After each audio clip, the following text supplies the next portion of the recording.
What's up, guys? This is the live Blender Q&A and tutorial. What's up, everyone? What is going on? What's up, guys? This is the live Blender Q&A and tutorial. Once again, if you have any questions regarding anything in Blender, you could ask it tonight. We're going to do a live Q&A, and then we're going to do a tutorial. The tutorial is going to be how to make clouds and lightning with geometry nodes, because Ab and somebody else keeps asking me that, so we're going to do it. What's up, guys? Again, we do this every single weeknight, same time, same place, live Q&A and tutorial.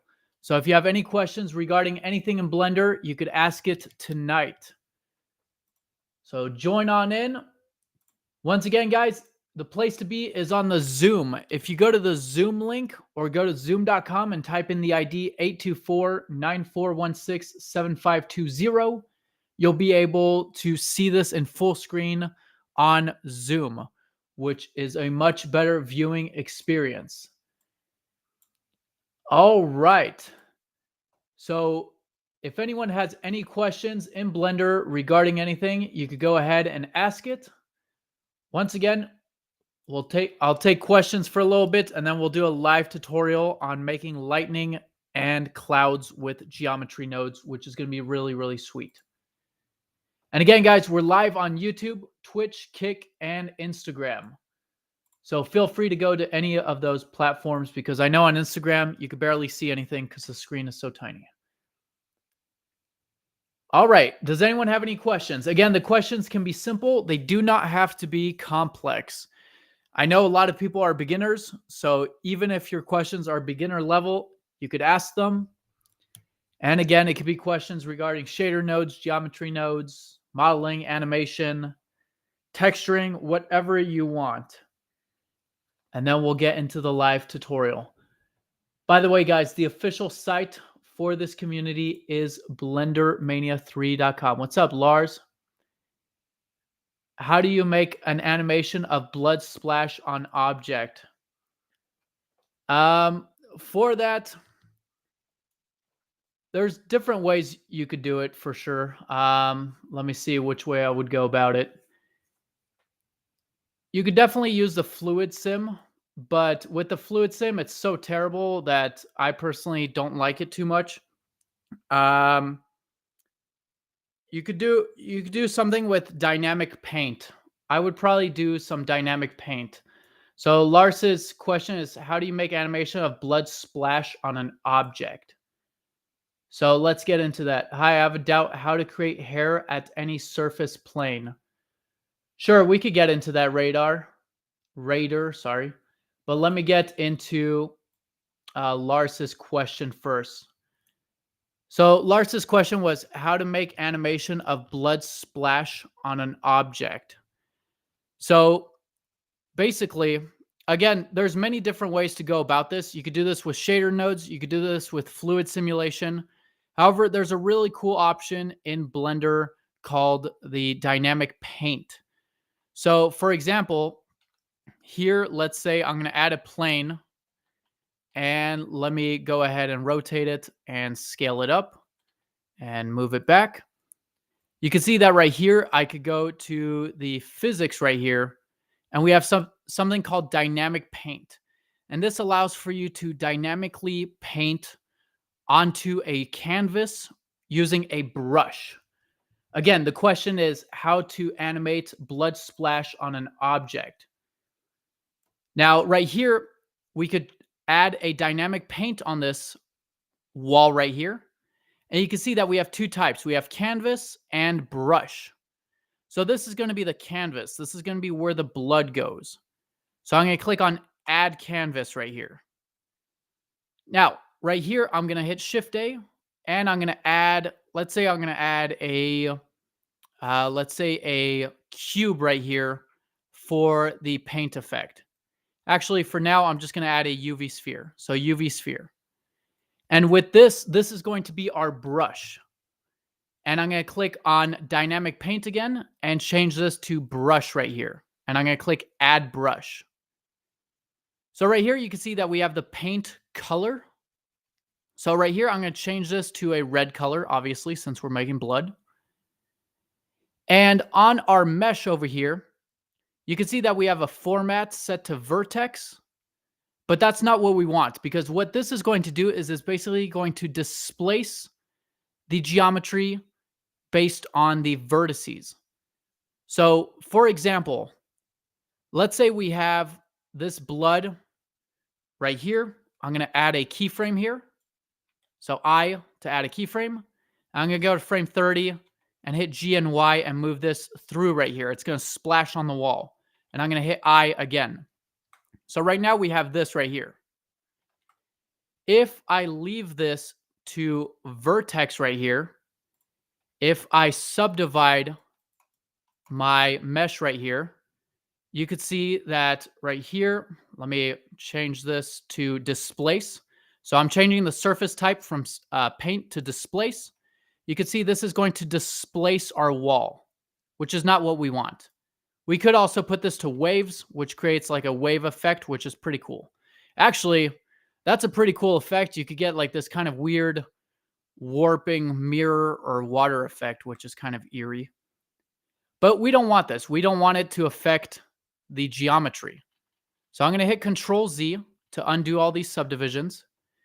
And over here, I'm going to change this from vertex to image sequence. So basically, it's going to bake out a sequence of images for the paint. So right here, you can see I have it set to image sequence, and the surface type is going to be paint. And then down here, let me see where it is. You can see we also have some options for drip and for spread. We'll take a look at that in a second. Right here, we have initial color. And for the initial color, I'm going to put this to UV texture because we're going to be using the texture right here. And for our UV map, again, the UV map, we want to make sure to unwrap this. So in edit mode, I'm going to hit U, unwrap it, and just select your default UV map right here. All right, so now all we have to do is we have to bake this image sequence to a folder. So under the output right here, I'm going to select this folder, and I'm just going to put it on my desktop. Let me create a new folder. I'll name it Paint Effect, and I'll select that folder, accept. Right here, I'm going to select the UV map, and the file format is going to be PNG. So right here, let me see. We only need, you can see this is we only need about 60 frames to be baked. So I'm going to go ahead and over here, I'm going to change the end frame to, let's say, frame 70. Right there. And then I'm going to click on Bake Image Sequence right here. So now, as you can see, it's going to bake the images. And then right here, if I go to my desktop, 5 hours later, Paint Effect. You can see that right here, we have the blood splash. Obviously, it's just a circle. We're going to fix it to make it look a little bit better because right now it's going to be very lame. It's just going to be a red circle. But you can see here on my images, we have this. We have just the wall, and then the blood splat appears. Now, like I said, right now it's just a circle. We're going to fix that. So we have this. So here, if I change this to the UV editor right here, not the UV editor, excuse me, the shader editor, I'm going to go to Material Preview. Again, guys, I'm showing you how to do a blood splash effect using dynamic paint. So right here, we could click on New, add a new material. And right here, out of the base color, we could get an image texture right here. And from this image texture, we're going to load in our image sequence. So we could click on Open and just go to your folder and hit the A key to select all of them and click on Open Image. This will open it as an image sequence. So basically, it's going to be an animation. It's basically going to cycle through these frames. Now, right now, if I press play, it's not doing anything, as you can see right there. And that's because we need to make sure to enable cyclic and auto refresh. And now when we play it, you can see that we get this effect right here. Now, again, the blood looks terrible. The splash effect looks terrible, but we're going to fix that in a second. So you can see we get this effect right here. We have, this splashing onto the wall. Very cool. Now, to make this a little bit not so spherical, what we could do, there's a lot of things we could do. I'm going to go over a couple of them. But here, first, with our brush, obviously our brush is a sphere. So if we make it not spherical, we could get a better shape for our blood. So for example, I could in edit mode, hit the O key to turn on proportional editing and change this to random. And I could kind of randomize these a little bit like so. And this will create a little bit of a different splash effect. So right here, I could change this back to smooth and then maybe make some parts of it smooth, some parts of it random, and more like what a blood splash would look like. Of course, you can look at reference images of what a blood splash actually looks like because I might be completely off. And now we'll have this. So now with this, if I rebake this image sequence, so I'm just going to click bake image sequence. It's going to go ahead and rebake it. Right here, give me a second.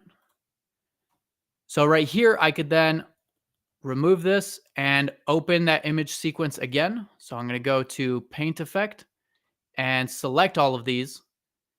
And now you can see that, let me go into Material Preview, that would help. You can see that we got a little bit of a better effect. Now, like I said, on this, we also have here, as you can see, we have, where is it? Under the, let me see. So right here, we have some different effects for the paint. You can see we have drip, we have spread, and we have weights.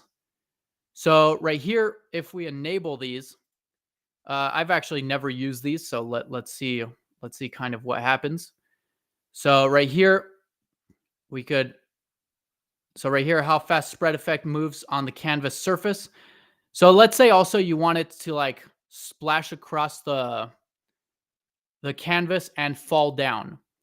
We could also kind of change this right here on the timeline.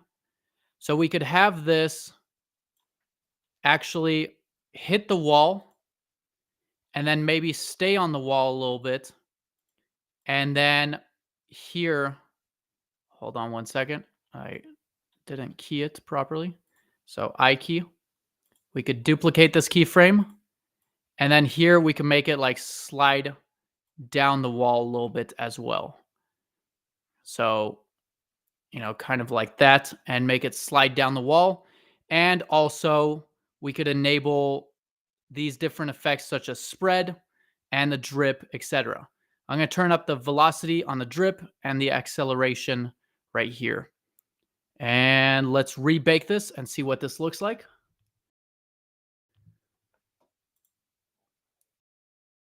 And right here, we just need to reload the image. So over here, I'm going to go back to the shader editor once this is loaded or once this is baked. So right here, shader editor, and remove these and reopen them. So right here, let me go Paint Effect and load all these in. And let's see what this looks like. So you can see that now we get this kind of dripping effect. In fact, I probably didn't even need to, make it go down because now with those dripping effects, it's actually dripping down, as you can see right there. Now it's a little bit slow, so I'm going to change the speed of the animation. And then obviously it's way too red. So after this, we're going to make it a little bit more blood-like because it's too red, it's not shiny, etc. So we're going to change that in the nodes. So right here, let me go ahead and tweak this a little bit first. I'm going to just make this go through the wall instead. Again, I'm just giving you different ideas of how you could do it. And then here, let me Um, Also, for this, if you want like different splattering effects, you could also, for example, duplicate this, just rotate it randomly, turn off proportional editing, rotate it randomly, scale it down, and maybe this will be a smaller droplet of blood. And then you could do, for example, you know, other random droplets of blood as well. Of course, you could just also take a little bit, like 4 faces right here, duplicate it, and extrude it, etc. Make a bunch of different little blood splashes. And then right here, let me turn on, I'm going to put the spread up so that it spreads more. Also, I'm trying to, let me see. I'm just going to increase these a little bit. You also have a dry effect for it to dry and dissolve if you need. So now, if I rebake this, and once I bake this, we'll tweak the materials to make it look a little bit better. Because right now, terrible, the color. I'm using Substance Painter for textures that I can use. Yeah, you could use Substance Painter for sure. I've never used Substance Painter, but I'm sure you could use Substance Painter. So here I'm going to remove this. I'm going to open, again, the image sequence, paint effect right here. And there we go. So now when I play this, you can see I get this right here. Again, it doesn't really, for it to look more like blood, obviously I would put this in the shape of what blood splashes look like. Again, getting reference images is always good because this looks a little too circular and I'd like for little blood splashes. Also, it's spreading a little bit too much, as you can see right there, but we could adjust that. But now if we want to adjust the material, I could select this right here. And here I could go ahead and let me save this quickly before I lose everything. Save as. Again, guys, this is just one way. You could use fluid sims, you could use geometry nodes, you could use just shaders, whatever. This is just with dynamic paint. And then right here, you can see that we have our paint maps. Let's see if we have an alpha layer on these. Hold on, let me enable Node Wrangler. I'm on 4.2 alpha, guys, so I have nothing enabled now. Node Wrangler, there we go. Let's see if this has an alpha mask or not. If not, it doesn't matter. Oh, it does. Look at that. So we have an alpha mask now. So now, because obviously this looks terrible, it's just red. So let's go ahead and kind of make the blood a little bit more, natural looking. Once again, I recommend looking at reference images of what blood looks like. But first things first, I want to put the roughness down to make it more shiny, like so. Second thing is I want it to have a little bit of bump. So out of the normal, I'm going to get a bump node right here. And out of the height, I'm going to get a noise texture right there.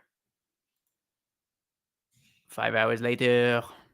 So now this is going to give us a little bit of bump to our noise. Obviously, it looks, not our noise, to our blood. Obviously, this looks terrible because, first of all, it just looks terrible. Also, we have this on the wall. So here with Node Wrangler, I'm going to hit Control-T, add a mapping and texture coordinate. 5 hours later. And here, I don't want there to be any bump on the wall. So conveniently, on these textures or images, if I Control-Shift left-click to the alpha, you can see I have a black and white mask. Again, guys, white is a value of 1. Black is a value of 0. So right here, if I go ahead and before the bump, I add a mix color node right here and drop this in. You can see that our noise texture looks like this. And our alpha images look like this. So if I plug the alpha into the mix right here, like so, and I Control-Shift left-click the mix, you can see it's going to mix the two. So right here, A factor of 0 is going to be 100% the noise, and a factor of 1 is going to be 100% the black and white mask. But I want it to be so that there is only noise in the white area. So if I change this from mix to multiply, it's going to multiply the values. So again, black, and I have to put this to 1.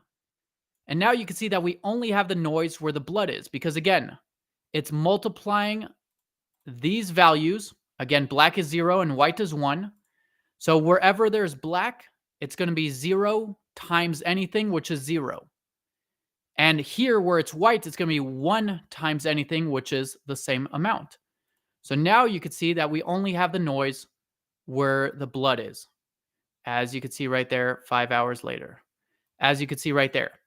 Now it's way too strong and it still looks terrible. So on the distance, I'm going to put this down to like 0.01, maybe a little higher, 0.1 maybe, like that. And also on the noise, I'm going to increase the scale right here, like that. And I'm going to increase the detail a little bit and maybe put the roughness up a little bit. Also, right here, let me see how the mask looks. The mask is,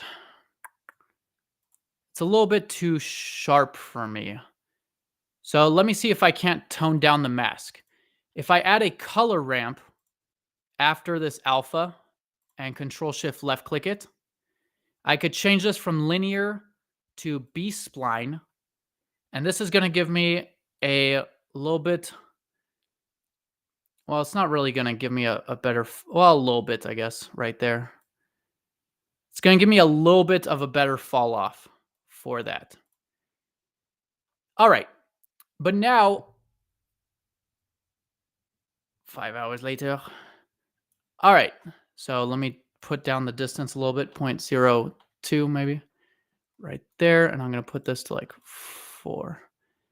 So now this still looks pretty terrible. So with the blood, I want to go ahead and get a mix color node right here and drop it before the base color and the images. Then right here, I'm going to get some different colors for the blood. So basically right here, let me see how this looks right here. Yeah, so that will work. So you can see that right here, we have a, let me see. So right here, I'm going to change this to a darker red, kind of like that.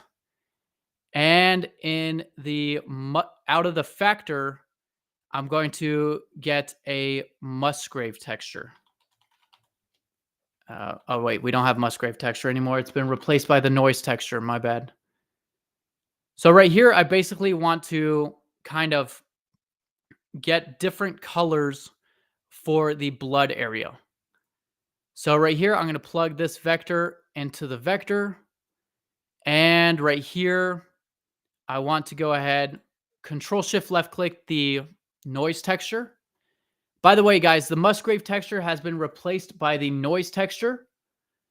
So to get the same look as the Musgrave texture, you could just change this either from FBM to hetero terrain, and you can see that you'll get the same result as the Musgrave, or just leave it to FBM and uncheck normalize, and then you want to decrease, well, we could increase the detail and increase the roughness, and you can see we get the same kind of results as a Musgrave texture.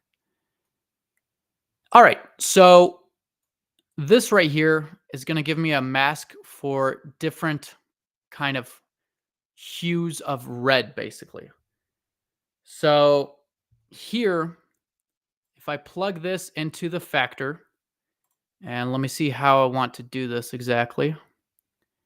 So you can see that here, let me change this red and make it darker maybe. So now I got like some lighter parts of the blood and darker parts. And maybe I could adjust this a little bit. Let me put the scale and let me just adjust this a little bit. Something like that. And again, you could layer this however many times you want.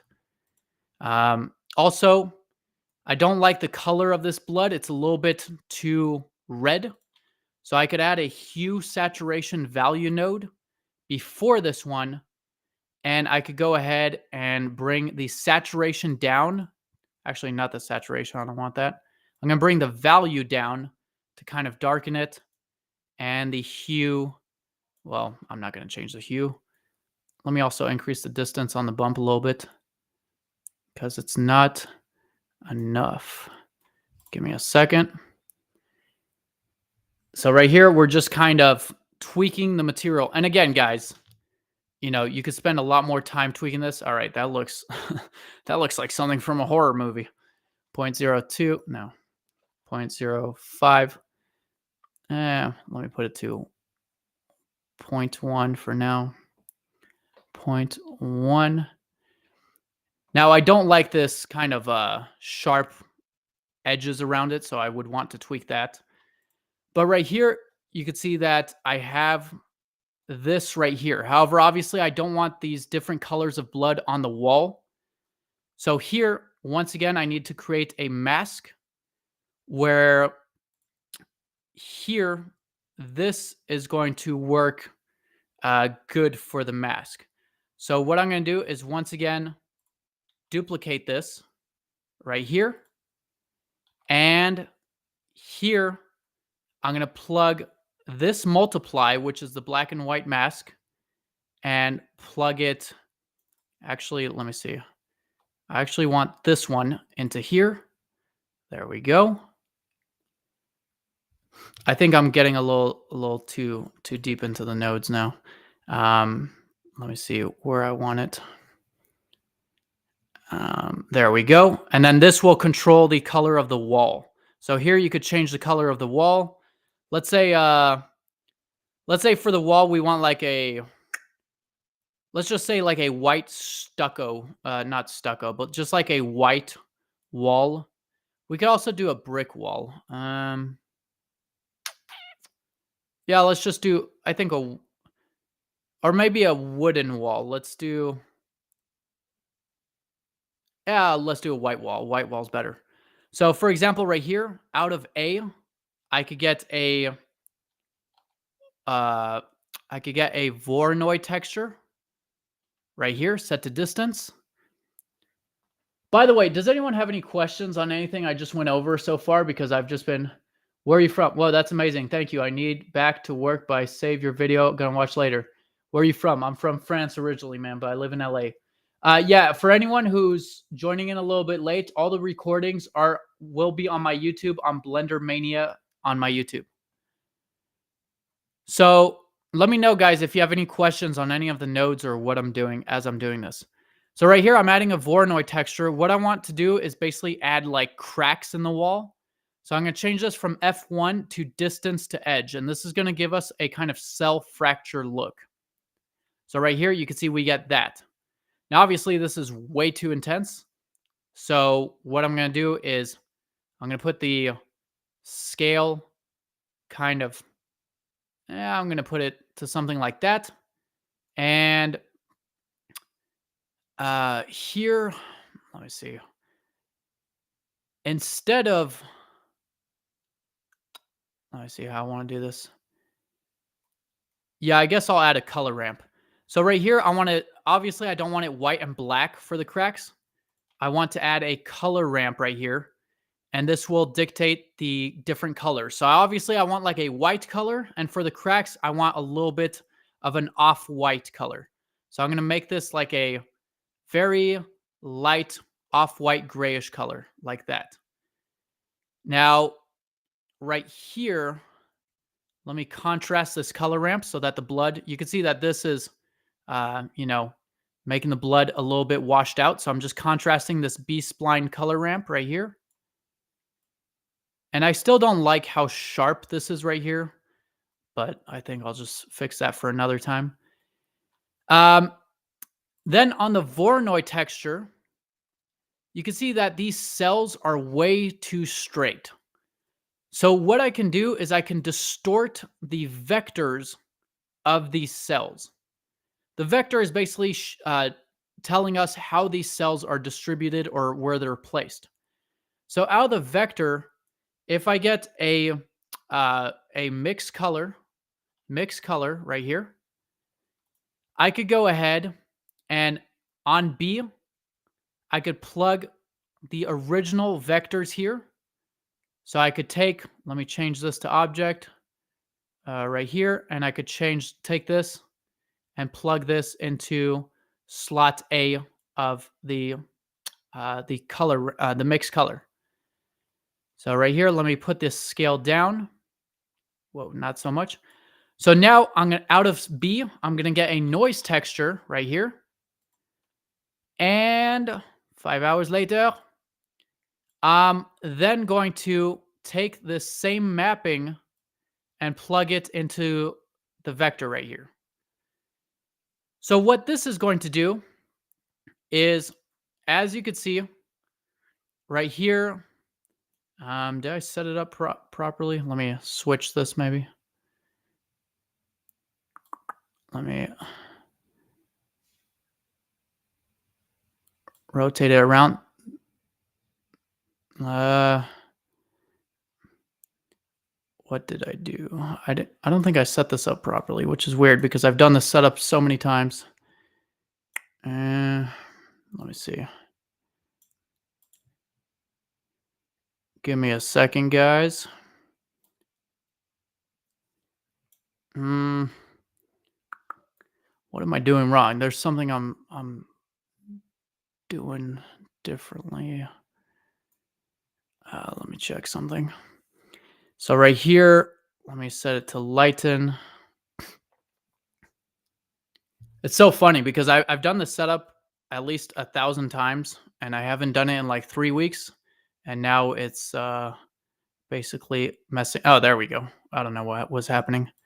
But wait, hold on. Let me change it back to mix. It should work on mix too. What was happening? I'm on 4.2 alpha as well, so it could be bugs or it could be stuff that they changed. See, now it's working fine. Okay, well, there we go. All right, so here, factor of 0 is 100% going to be the normal vectors. So it's going to be our original vectors. So it's going to look normal. But a factor of 1, our vectors are being distorted by this noise texture. So right here, you can see what happens. Now you can see it's also moving across the grid or our plane. So I'm going to change this from mix to lighten. And this is going to make it so that it doesn't really move across as much, as you can see right there. I think they changed something because it's acting a little bit differently, but the end result is still the same. Let me see if I change enable clamp factor. Basically, I am distorting the vectors right here. Yeah, I'll have to double check it, but basically, this is how we had it originally, and I'm distorting these a little bit so that they're not completely, straight. And now, if I take a look at this, I could get some cracks in the wall 5 hours later. This is where I crash. All right. And then here, because I changed this to object, I need to go ahead and change the scale of this a little bit. And also let me put the bump of this.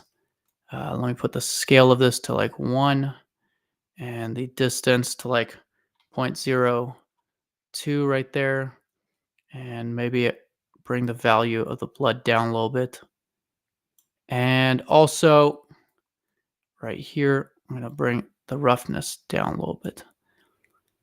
But now you can see that as we tweak this, we could add a bunch of other things to get a kind of blood splatter effect. Now, right here, I don't like the wall at all. But again, guys, obviously you could tweak it to your own liking. If I was doing something like this, I would probably spend like, 2 hours on this, just tweaking it. Maybe I'm going to contrast this a little bit so that the cracks in the wall are a little bit more visible, kind of like that. And then we could hide the sphere. Again, you could hide it in the outliner so that you just have a blood splat effect like that. And now you can see that we got this cool effect right here. So again, depending if someone's being shot or hit on the wall. And of course, like I said, a lot of this has to do with the shape of your blood splat thing here. So for example, I could go in front view and in edit mode, I could just add a icosphere right here. And let me change it to one subdivision. And here, let me also kind of bring this down a little bit. And here, if I just duplicate this a bunch of times, so I'm just going to hit Shift D, maybe rotate it randomly, rotate it, and select a bunch of these. Control L, Shift D, duplicate them like so, and create a bunch of little blood splats. Because obviously with blood, there's going to be a lot of little tiny blood splats, as you can see right there. You could even move them out so that some are hitting before and some are hitting after. So, obviously adjust all these so that, again, like I just said, some are hitting before and some after, like that. And then I could even just select some random vertices, turn on proportional editing, set to random, and just kind of, randomize it a little bit, whatever, like that. Of course, get some reference images of blood splats. And then right here, I could change, let me put the spread is a little bit too much. I'm going to put it down to 1.4 or 1.2. And there we go. And then for this, let me go to timeline. Let me make this go faster because it's going too slow. And I'm also going to change this to linear. So there we go. Let me see. And that's still too slow for me. So let me put this to like there. There we go. So let me see how that looks. There we go. So now let me save this. Let me re-render these out. So bake image sequence, 5 hours later. Again, guys, I'm showing you how to do a blood splat effect. This is using dynamic paint. Of course, you could do blood splat effects with many other ways as well. Lars says, I'm from Poland and living in the UK. Nice, man. I got some Polish in me. My grandma's parents were Polish, so there you go. All right, so now if I reload this one last time, let me go over here, X this out, open. I'm pretty sure I could just refresh these, but sometimes it doesn't seem to work properly. So right here, if I play this, you can see I get this cool blood splat effect. How awesome is that? And then right here, obviously, you would hide your sphere in the viewport and in the render. And then you got this cool blood splat effect like that. It's looking like Scarface. Now you can see that it didn't register those smaller blood splats that I did. So, I would just adjust it. Obviously, it seems like we need to have those a little bit larger. In fact, I'm quite disappointed in that. So let me scale those up a little bit because that was disappointing. I made all these tiny blood splats for nothing. So I'm going to select all these, Control L, change my origin to individual origins and scale these up without proportional editing. So I'm going to scale these up a little bit like that. By the way, guys, on the canvas, you have the resolution right here for your image sequence. By default, it's 256, which is pretty low. I would increase this to 1024. Otherwise, it will look a little pixelated. So if you don't want it to look pixelated, just increase the resolution. All right. Almost done with this, and then we'll get into the tutorial. I think one question took up the whole time, which is great. I mean, it was a good question. And again, guys, this is just one way to do it, which gives you a certain result. Obviously, if you want a different look, you could do it many other ways. I don't like the fluid sim in Blender. It's always breaking on me, so I don't use the fluid sim anymore because it's just terrible. Unless you're using like flip fluids or something. All right, let's see if it registers these. And there we go. Check that out, guys. So how awesome is that? And of course, you could change the settings of, the blood and all that stuff. But now we got a cool blood splat effect. Again, if it was me, I would work on this for another hour or two, just tweaking it because there's a lot of stuff that's a little bit off with it that needs a little work, but I'm not going to do that here. Obviously, this is just a kind of overview. So if anyone wants this .blend file, I'm going to upload it to blendermania3d.com on the public chat. So if anyone wants it, I'm going to upload it there right now. When you have the file, the images won't be there. So all you need to do is go to the canvas and select a new destination folder and select bake image sequence and then load in that image sequence. So just remember to do that because the images are not going to be there. So I'm going to post it on the public chat right now if anyone wants it. Attach file. So hopefully that helps you, my friend. Again, this is, like I've said 50 times, this is just one way to do it. There's many ways to do it. This kind of gives us a kind of like cartoony Sin City kind of blood splat effect, like Sin City or so. I've never seen Sin City, but one of those kind of cartoonish toon style blood splat effects, which is pretty sweet. Again, test it on your own and mess with the settings. And again, I uploaded the blood splat effect to the site. All right. Does anyone have any questions on anything I just went over, by the way, before I get into the tutorial portion of things? Does anyone have any questions? Going once, going twice, going thrice. All right. For the tutorial, guys, we're going to do a tutorial on how to create clouds and lightning in Blender using geometry nodes. So if you want to follow along, load up your scene. Well, open Blender is what I should say. Open Blender and start with a scene from scratch if you want to follow along. So I'm going to start in a couple seconds here. So if you want to follow along, just load up or open Blender, and we're going to do a geometry node scene using, a lightning scene with clouds using geometry nodes, which is going to be really sick. All right, so let's rock and roll. And again, this is by the request of someone. They kept asking, how to make geometry nodes, how to make lightning and clouds. So I'm going to show here how to do that. All right, so we're going to start with our default cube, and we're first going to make the clouds because that's very easy. We're going to click on the Geometry Nodes tab right here. By the way, if you don't know Geometry Nodes, that's fine. You can still follow along. I'm going to close the spreadsheet and hit the T key to close the tool shelf. On the default cube, we're going to click on New, add a new Geometry Nodes.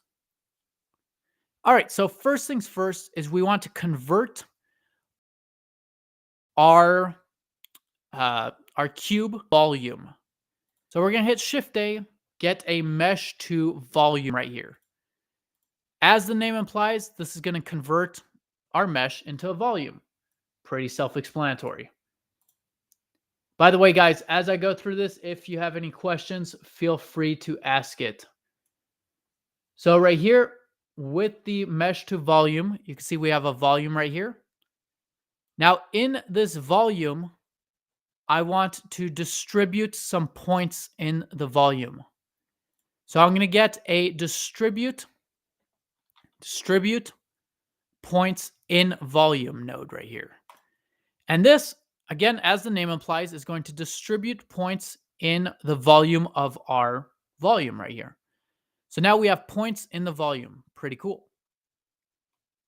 Then I want to go ahead and I want to convert these points back to a volume. So I'm going to go ahead and get a points to volume node and drop that after. And now you can see what we get. Now, why did we convert it to points and then back to a volume? Well, you can see if I mute both of these, if we just convert our cube to a volume, it's very square looking. But if we distribute points in the volume and then turn those points into a volume, you can see we get a little bit more of a natural look right there. Very cool. So now what I'm going to do is I'm going to hit tab to go into edit mode. And with the default cube, I'm going to right click and subdivide it twice. Then I'm going to turn on proportional editing. And I'm just going to shape this randomly like a cloud. So I'm just going to grab some random vertices and again, just randomly shape this kind of like a cloud would be. Random. Brilliant. Just like that. Now you can see that our spheres are way too prominent. We could see the spheres a little bit too much. So here we could increase the density of the amount of points in our volume. So I'm going to increase this, and you can see it's going to increase the amount of points in there. So if I control shift left click this, you could see before, I think it was less than 1 in fact. And as we increase this, we have more points. So then these points are being converted to a volume and we get a more natural look like so. You could also change the density of the points to volume right here if you want it more or less dense, and also the density of the mesh to volume right here. So you could kind of mess with any of these densities as you want. I'm just going to increase this one. All right, so now we have our cloud. Now we need the lightning for our cloud. And then the thunder. Lightning and the thunder. All right. By the way, does anyone have any questions about what I just shared so far? Any questions? By the way, guys, the place to be is on Zoom because that is where you will see in full screen, and that is where you'll be able to ask questions. All right. So here, again, guys, if you have any questions as I go along this, just feel free to ask. So here, let's go ahead and continue. I'm going to, right here, we want to basically have our lightning. So for this, I'm going to go ahead and instance some points in the volume. So right here, the distribute points in volume, I'm going to add an instance on points right here and just leave it disconnected. So right here, we have a bunch of points. And so if I plug this points into the points of the instance on points, if I control shift left click this, we could then add an instance or a duplicate of an object on each of these points. So from the instance, I'm going to add a curve line right here. So now you can see that we have all of these lines, which is going to be our lightning. Very cool. So now we have the lightning, sort of. Now, right here, there's a little bit too many of them. So out of the selection, let's get a random value. So right here, the random value at 0, there will be no lightning. And at 1, there will be 1 lightning for each point. So you could just put this to whatever you want. So I'm going to put it down a little bit like that. All right. Then let's add a plane in our scene. So I'm going to add a plane. I'm going to scale it up in edit mode. And I'm going to bring it down. And I'm going to bring the cloud up like so. Let me also save this. Save as desktop lightning 2. And save as right there. All right. Does anyone have any questions? Once again, how do you remember it all? The inspired table says. I mean, I've been doing Blender for 15 years, but trust me, even sometimes I forget some stuff because there's so much. But yeah, just repetition, my friend. Again, guys, we're making clouds and lightning with geometry nodes. But yeah, just repetition and you will remember it. So right here, you could see that if I control shift left click this, and let me actually, you can see sometimes it won't show up. So you'll have to plug this into the group output for it to show up again. So what we want to do is we want this lightning to basically go all the way to the floor. So to do this, I'm going to go ahead and I'm going to get a sample nearest surface node. However, before that, let me move these over. I'm going to get a set position node. So set position, and we're going to drop this after the instance on points. So right here, this is going to allow for us to set the position, and that's annoying. I have to plug this into here now. So this sets the position of our lightning strikes, as you can see right there. So what I want to do is I want to set the lightning so that it touches the floor. To do that, out of the position, we're going to get a sample nearest node. So I'm going to get a sample nearest, and right here, we're going to get sample nearest surface, because there's also a sample nearest. So sample nearest surface set to value. This is basically going to sample the nearest surface, and we could get different information based on the nearest surface. So the information I want to get is the position. So out of this value, I'm going to get a position node, and I want to get the position of this surface. So right here, because I have position plugged into the value, this value is outputting the position information of this surface. And right now we don't have a surface set. So what I'm going to do is I'm going to drag the plane from the outliner into here, and I'm going to plug the geometry into the mesh. I'm also going to change it to relative right here. So now you can see that it basically positions, it sets the position of our instances or our lightning to the nearest surface, which is this ground right here. So wherever I move this, the lightning is moving to it. And if I move the lightning, you could see it's kind of stuck on there, like so. Pretty cool. Does anyone have any questions on anything yet? Again, guys, there are no stupid questions. If one of your questions is like, what does this do or what does X do? Totally fine.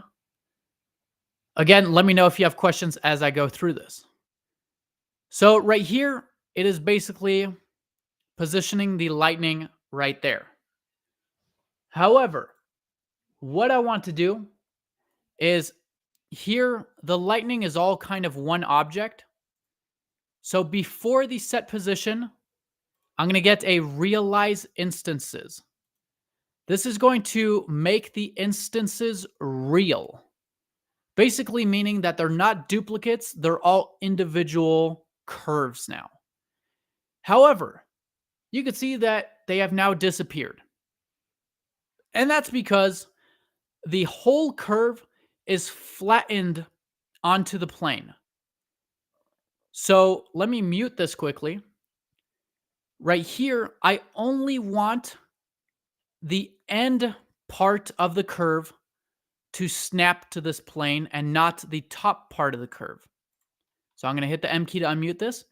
I could do this with the selection right here. This allows for us to select what part of the curve or what curve is going to be snapping to here or setting the position. You can see if I add a random value here, we basically have random curves that are snapping to it. But that's not the node I want. I want a endpoint selection. This node allows for us to select the points of the curve. So for example, let me add a curve right here just to show you. I'm going to add a curve. And you can see that on this curve, we have two handles. So this right here is the start endpoint. As you can see right here, we have the start size. So this right here is the start of the curve. And this is the end of the curve. So once again, right here, we have the start and the end. Right now, both the start and the end are being snapped to here.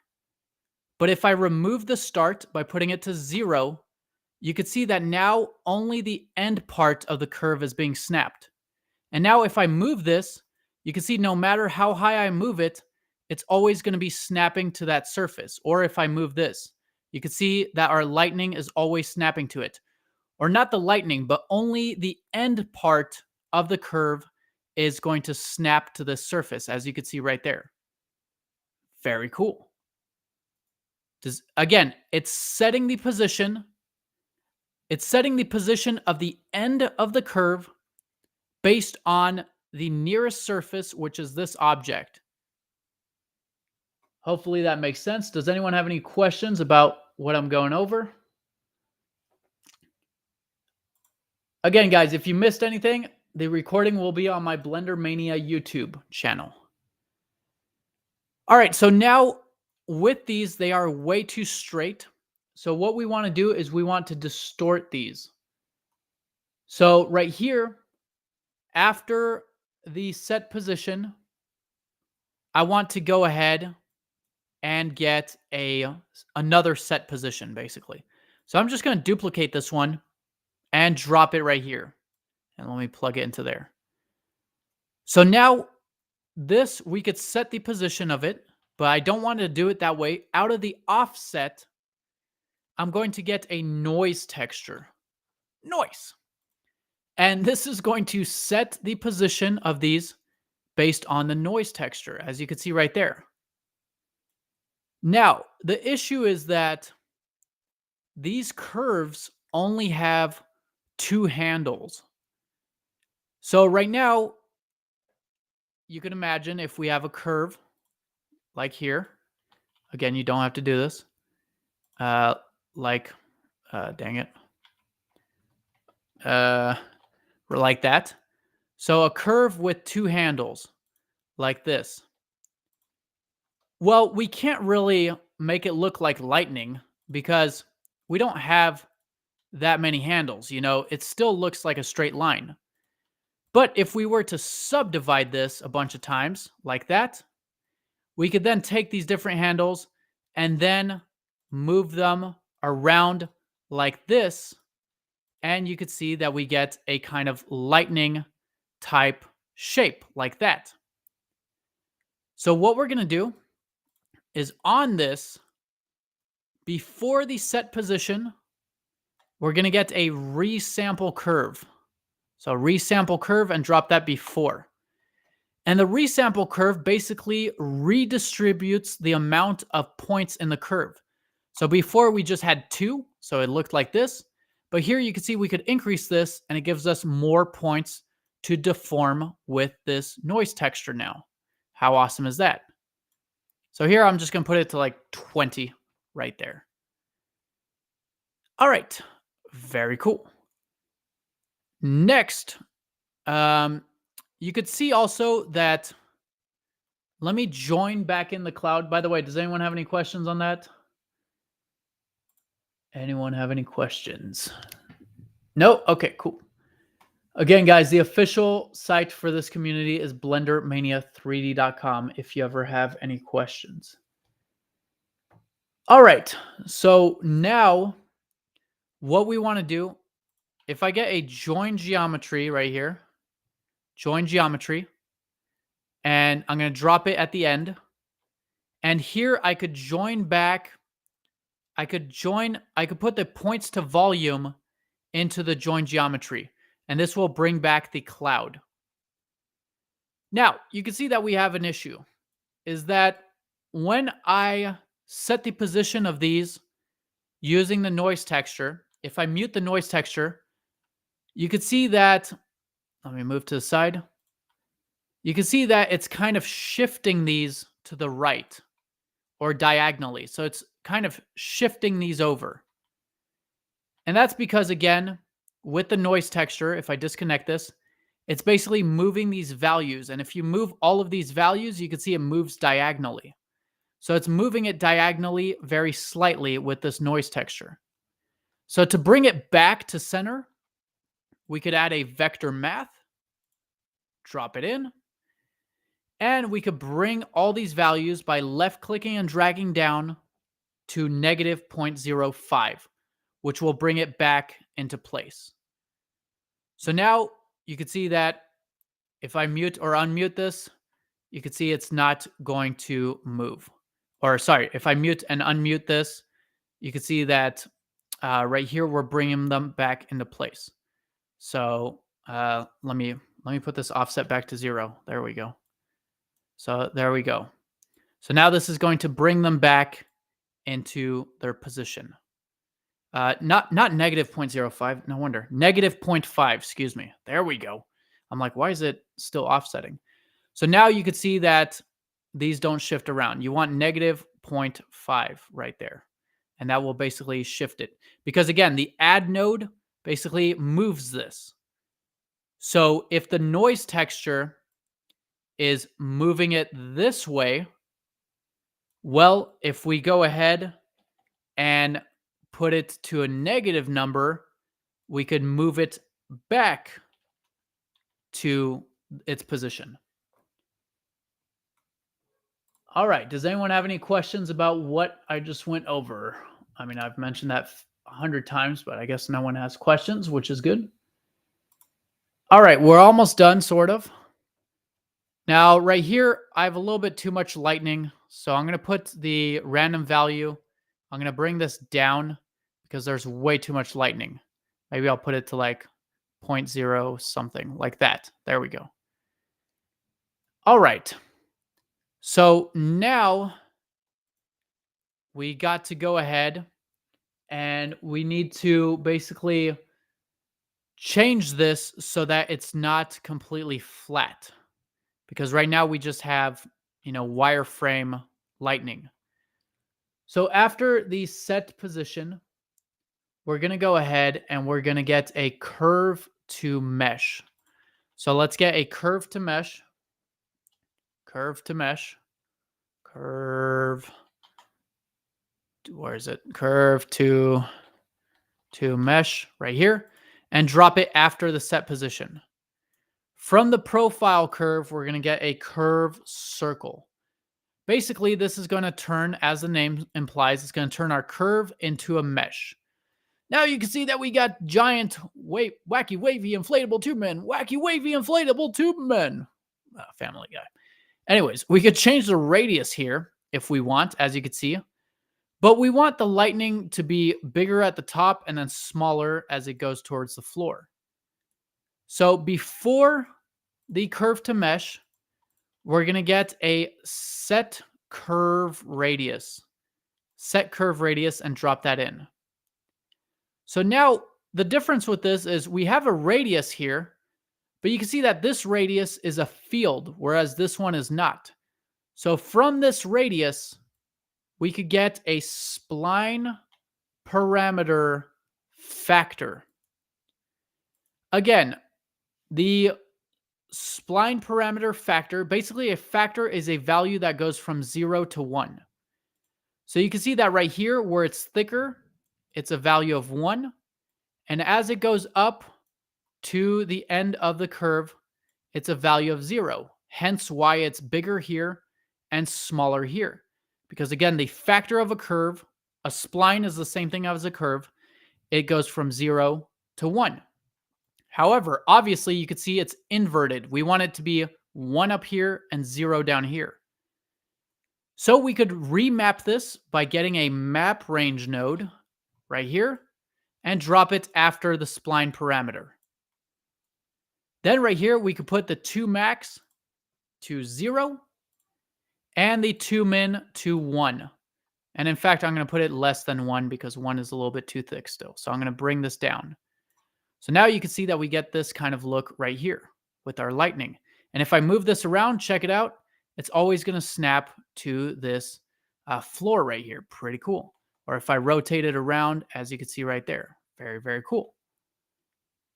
All right. Last thing we're going to do is we're going to add little streaks of lightning from these bigger lightning points. All right. Again, does anyone have any questions on anything that is happening? By the way, guys, this is a live Q&A and tutorial. We do this every weeknight. And if you missed any of this, the recording will be on Blender Mania on my YouTube channel, Blender Mania on YouTube. All right. So we're almost done. Next, we want to go ahead and basically add little lightning strikes on here. So what we're going to do is after the set curve radius, well, not after it, this is going to be a new section or path for our geometry nodes. We're going to get an instance on points. And again, guys, I will share this file after so you could take a look at it. We're going to plug the set curve radius into the points right here. So basically, it's going to create points on each of those lightnings. Then from the instance right here, I'm going to just copy this right here. So we have our curve line. Where is it?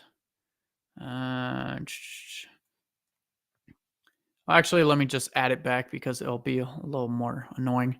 So out of the instance, let's get another curve line right here.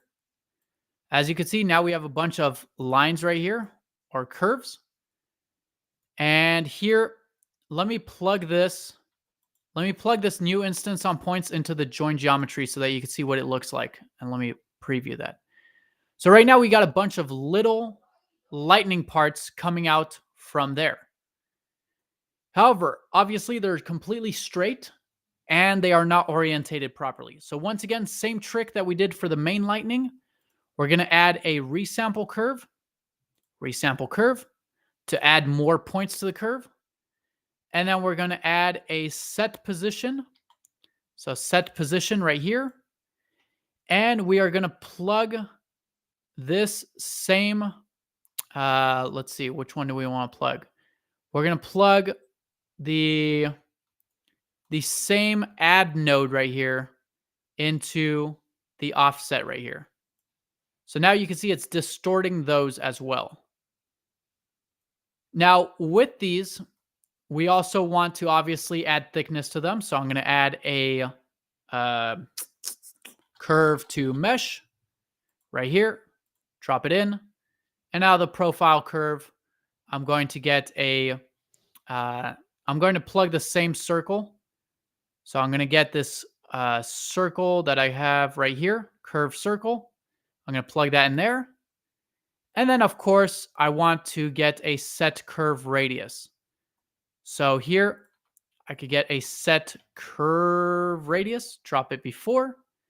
And in the radius, I'm going to plug this same map range into here. I'm basically doing the same exact thing that we did for the main lightning. Just, again, it's the same exact thing, just we have it on these smaller lightning points. Now, you can see that these are not positioned the right way. So after the instance on points, I'm going to go ahead and I'm going to get a rotate instances node. So rotate instances right here, drop it after. And here I'm going to change the Y rotation. So because right now you can see that they're kind of going upwards. So with the Y rotation, not that one, the Y rotation, I could rotate these so that they're going down like that. And I don't want them straight down. I want them kind of angled like so. Now you can see that they're all sticking out from the same direction. So on the instance on points, out of the rotation, I'm going to get a random value. I don't know why it's not showing up. So let me just hit Shift A and get a random value and drop it there. And I'm going to plug this into the rotation. I'm going to change this to vector and plug it back. And I'm going to put the minimum on the Z. I'm just going to bring this down to a random value. And the maximum on the Z, I'm going to bring this up to a random value. So now we got this right here. Now, obviously, these are way too big. So on the instance on points, I'm going to left click and drag down and hold down Shift and put the scale down so that these are not so big. Again, we want little, little lightning bolts from the main lightning. And now you can see that we got this sick look right here. Of course, you could adjust this as you want, like so. So now we got our lightning and we have little lightning streaks coming from those. From the scale, you could also add a random value. and change it to float and plug that into the scale so that you have some random scales of those lightning bolts as well. That way it's a little bit not so uniform. All right, guys, we're almost done. Does anyone have any questions about what I just went over? Anything? Questions? Going once, going twice. All right. And again, guys, I will share this blend file after. So now we got our cloud and we got our lightning. So now that is pretty much it. All we got to do is add materials to this. So here, you can see that here we have our little lightning strikes. Here we have our main lightning strikes, and here we have our cloud. So I'm going to go to the materials. On this one, I'm going to name it cloud. And then we just need another material for the lightning. So I'm going to add a new material, name it lightning. Lightning. On the lightning material, I'm going to change it to a bluish color. I'm going to copy that color, and under emission, I'm going to paste that color. And I'm going to put the emission strength up. Then on the cloud, I'm going to go to the shader editor. And right here, I'm going to delete the principled BSDF. And out of the volume, this is new thickness. I never saw that before. Out of the volume, I'm going to add a principled volume right here. All right, so now if I go back to the geometry nodes, I could just hit Shift-A, add a set material, drop it after this instance on points. On this one, I could select the lightning, duplicate the lightning to this one right here. And then I'm going to duplicate this one to here and change it to the cloud.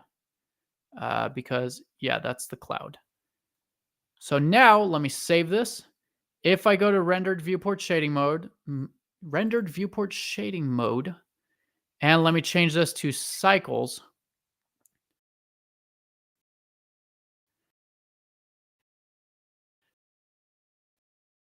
You can see that we got this sick effect right here. How awesome is that?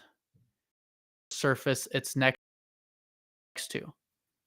Pretty freaking cool. Something really cool that we could do. Let's say you want to do some weird trippy effect.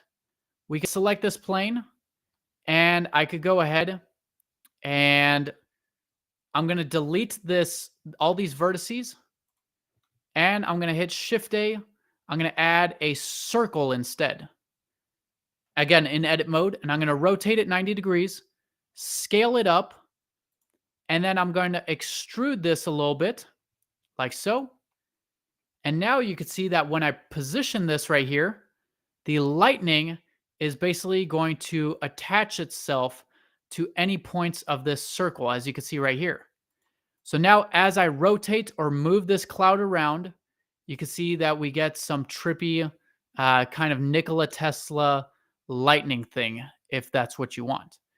And then, of course, on this cloud, I could go to the rotation, left click and drag and put hashtag frame divided by 20. This is a driver.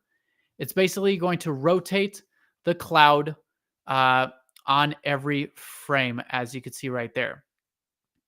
So we could get some weird, trippy effect. And of course, you could adjust some of this because I don't really like how this looks necessarily. But again, you could adjust a lot of this however you want. I could increase the amount of lightning strikes here. And again, you could get some pretty cool little weird effects. Now right here, if I go into rendered viewport shading mode, you can see it lags way too much. But again,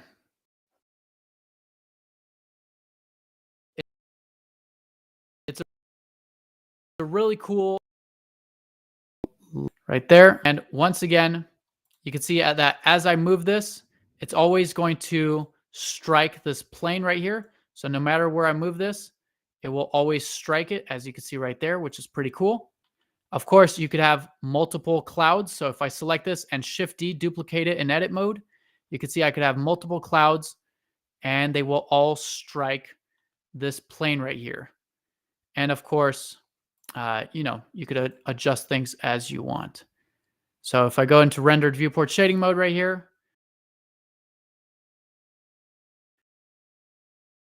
you'll see how it looks. You can see it's